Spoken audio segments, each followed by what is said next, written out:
Hi and welcome back. So you saw in my last video, my husband took me to Hemel Hempstead for a bit of a birthday weekend away, and we went to 66 Books and the Harry Potter studio tour. And obviously got a book haul for you today from 66 Books. So I'm going to show you the books that I got, and then I'll show you my husband's books. Please excuse the hair. It's been a very rainy day and I am tired and I really don't want to redo my hair. So my hair naturally is just bushy curls. Just excuse the hair. So we're going on Saturday and Sunday. So it's currently Saturday as I'm filming this, and I'm really glad we're going again tomorrow because I think it is huge. It's just so daunting. I kept forgetting to look at the top. I feel like you definitely need a couple of days there.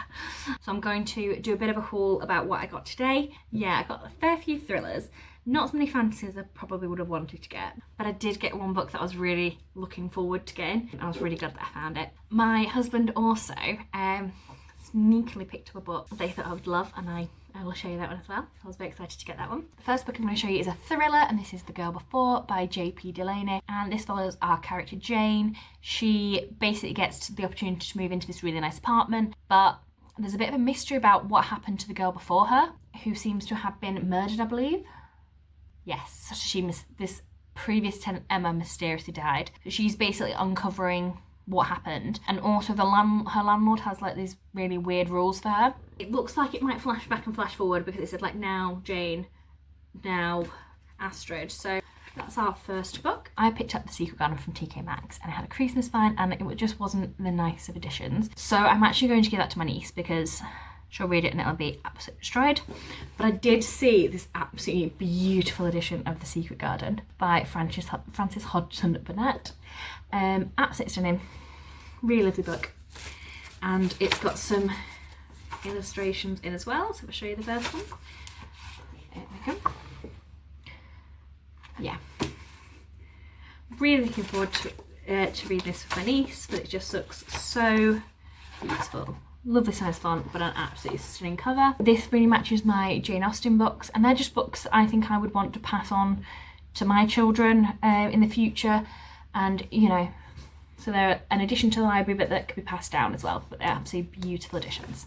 The next one I picked up this because it reminded me of a book I have recently read. It was on my February TBR, and I really enjoyed that actually. I enjoyed the premise of it, so I thought, you know what, if it ain't broke, don't fix it. So this is Bad Men by Julie May Cohen, and this is very sort of similar to How to Kill Men and Get Away with It. We have our female protagonist here who is almost like a vigilante, so she's going after men that she thinks are wrong-uns, who are doing things that they shouldn't be doing, and she said it's a tough job but somebody's got to kill them. So she basically goes out and is becoming a bit of a serial killer and getting these bad men, and I think there's a bit of a romance in there. Yeah, so she also has a much harder task of figuring out how to get a boyfriend, but there's one thing Safi knows, it's how to get her man. There's a bit of a romance side plot going on there. It doesn't have like a decorated front cover. It's have a nice pink spine there, but yeah, not a decorated front cover. But I do think if it's anything like How to Come On and Get Away With It, I will quite enjoy this. So I'm going to apologise for lighting, it's not the best. I am filming this in our hotel room, so I'm hoping that the sound's okay. I'm hoping that the lighting's okay, but I'm tired, so I'm just going to film it here. I also am trying to film this on my phone rather than the camera, so if I'm looking places, make sure that you can see. So you know I'm tired. Got a fizzy drink to keep me going a little bit, and I've had a tea. The next book is I Know What You've Done by Dorothy Koomsman, and I did actually see this in hardback and paperback, and I was tempted to get the hardback, so I wish I would have got that now. I am getting into my hardbacks recently, and so this follows our character Ray. She gets a knock at the door, and basically her neighbour thrusts this notebook in her hand and then collapses. And so it turns out that her neighbour Priscilla has been attacked, and the notebook that she thrusts into Ray's hand is a diary. Priscilla's basically been tracking all the neighbours, tracking what they're doing, and she's got this book that basically has loads of their secrets in. And Ray's like, you know, I should hand this over to the police, but she discovers it's got her husband's name in it, and obviously she wants to know what her husband's hiding, and also she's like, you know, maybe I'll be able to figure out what everyone's hiding. Yeah, intriguing. I do like a thriller. So this is 378 pages, and I'm not sure if it's dual PV or not. Well, it might be. Yes, it is dual PV. Okay, so we get some different perspectives in there as well. So next book is also a thriller, and it's Haven't They Grown by Sophie Hannah. This follows Beth, who is dropping her son off at football practice, and she knows she's going to have to drive past the house of her former best friend. She's sort of like, you know what, I want to see what she's doing. I want to see how she is. And so she pulls up, friend's not in, so she's waiting outside, and she's not seen this friend in 12 years. So she sees her friend pull up, and she sees the friend's 2 children get out. So the 2 friends' children are Thomas and Emily, and 12 years ago when she lost contact with this friend, the children were 5 and 3. Today, 12 years on, they look exactly the same. So these 2 children still look 5 and 3. And obviously that's a bit of a mystery. How can that happen? How are these children still really young, and it's been 12 years later? They should be, you know, in their teens. Beth's obviously really confused. You know, how can this be? How has this happened? Don't think I've heard of any books with a similar premise, so excited to give it a try. The next book is, I feel like one that's I'm going to know about, but my husband persuaded me it sounds interesting, give it a try, so I am going to. And it is The Cautious Traveller's Guide to the Wasteland by Sarah Brooks. Really pretty book. Back's equally as pretty as well. So if you don't know about With 66 Books, so it's 70% off the cover price. So this one was $16.99, so you'll pay 70% off of that. So this one I found really interesting in the back. It said there's a price that every passenger must pay, a price beyond the cost of a ticket. So it seems that there is only like one way to get across this wasteland.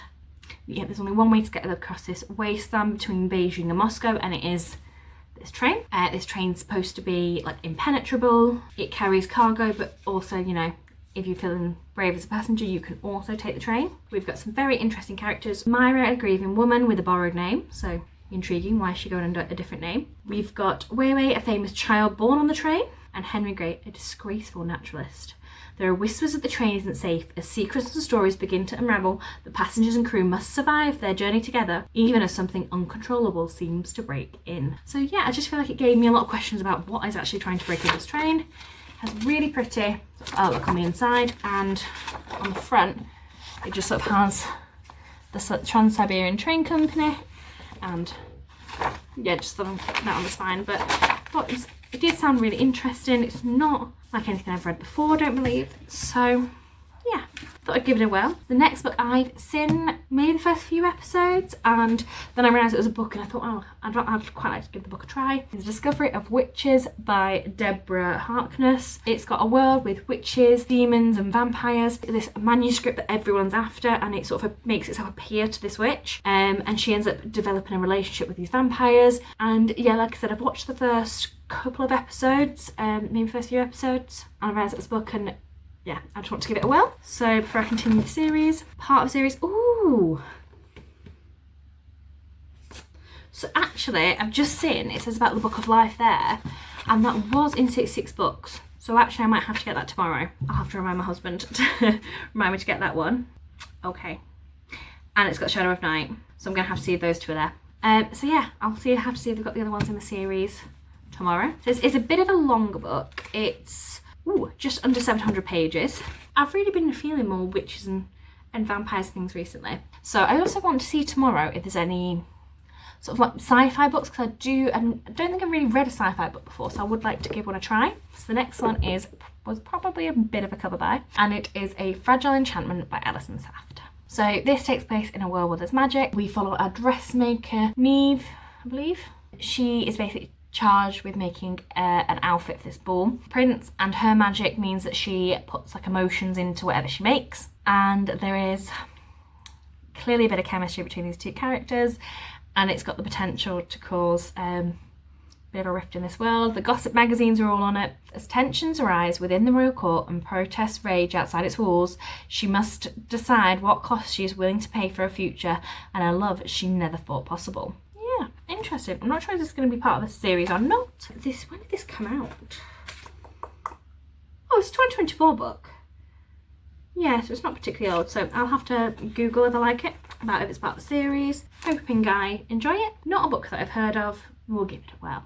Our next book is something I was really excited to find. I am hoping to maybe find the second one in this series as well, the cheat sheet, because I've got the third one by accident first. But yeah, really want to try this one. I heard really good things about this. And it is A Wedding Rome by Sarah Adams. So this follows Amelia, who used to be like a pop princess, and she's had enough. She wants a bit of a break. So she's like, you know what, I'm gonna go off. I'm going to go to Rome. Not Rome, Italy. Rome, Kentucky. Can't say I've ever been to Kentucky, but you know, I don't imagine it has anything on Rome itself. So she's fleeing and her car breaks down. And Noah, who owns a local bakery, sees her stranded in a car and basically on his front lawn. And he's like, I've got a guest house, you know, when you come stay with me temporarily. So he ends up helping him out in this bakery, and sparks fly. He's seen this whole different side of her, that she's not this, you know, vain person, or, you know, that she's not this persona that he sees in the public eye, that she's completely different, and he falls for her. So yeah, will they, won't they, make it last? But yeah, so nice book. Excited to get this because I did get Big Bow and Steel. It's supposed to be my favourite TBR, but I've not read it because I didn't realise I didn't have the first two in the series. I think they are a series of standalones, but there are common characters. And I did find that when I read Wildfire, I could read it, but I sort of had to read in between the lines about what had happened in the first book. So yeah, I think I want to start with this one and just make sure I know what's happened with these characters previously. It's a romance, so be a quick read. So yeah, excited to get that one. The next one we have is The Roommate, and I feel like, what is it that I read? It's gonna know me now. Funny story about Emily Henry, where they were sort of like having to live together, and I do kind of like it when people live together and sparks ensue and they're trying to fight that romance, but they end up falling for each other anyway. So I thought, pick this one up because it's giving that same sort of feeling.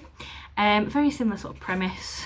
This is only 315 pages, so short romance. The next one I have is Hydra by Matt Walnowski, and I don't have a lot of male authors, I'm going to be honest. I don't think I have that many on my bookshelves at home, so I am trying to give male authors a bit more of a chance again.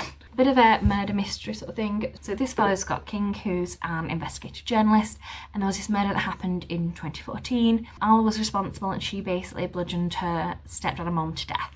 It was supposed to be that she's got diminished capacity because her lawyers argued that there was a mental reason that she committed this crime. So Scott basically questions if she should have had diminished capacity or if she knew exactly what she was doing, and he basically aims to try and find that out. Did she actually mean to do it? As he's sort of trying to find out what happened, it basically leads him to look at things online. There's ended up being loads of trolls and this strange sort of game that is played, and it says dark, chilling and gripping. So it's a bit of a murder mystery thriller, but yeah, I thought it sounds interesting. So it says a family massacre, a deluded murderess, 5 witnesses, 6 stories, which one is true? So she wrote Six of Crows, and I really enjoyed that duology. So yeah, I thought I'd give the next series a go. I'm actually hoping that this is the first in the series. Yeah, I'm going to say it is, and I think it's part of the Grishaverse again. So the same sort of magical system that's in Six of Crows. I do want to get, I don't think they'll have it 6 books, but I do want to get the Shadow and Bone series. I'm going to put this to the side. I'm going to double check if this is the first one in the series or not. Oh, actually, okay. So I've just checked, and on the back it says all the books that are in the Grishaverse.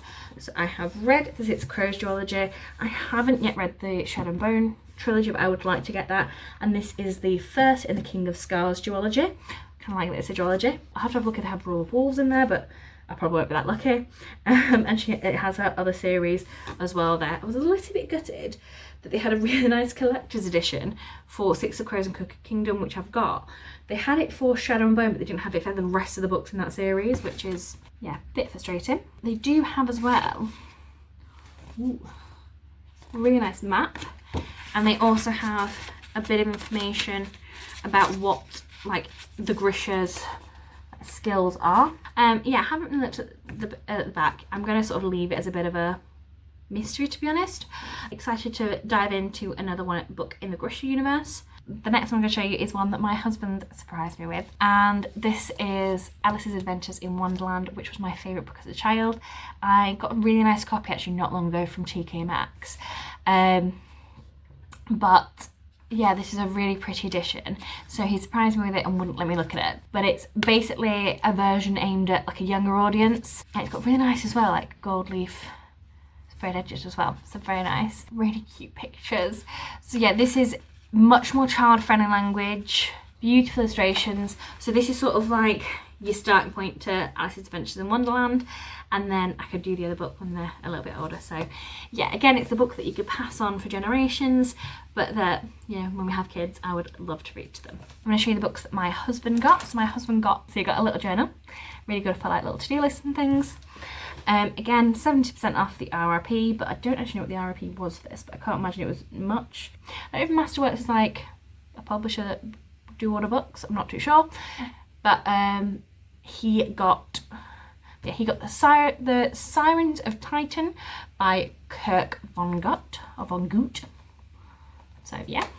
He got H.G. Wells' The Time Machine, which is a really small book actually. A lot of these though, I will say, I'm not more about, like, I couldn't read that, just for that one, my brain would just switch off. But they are not aimed at me. But he does have a couple that I would like to borrow after him though. So he has I Am Legend by Richard Matheson, and I did say I'd quite like that to borrow that after him.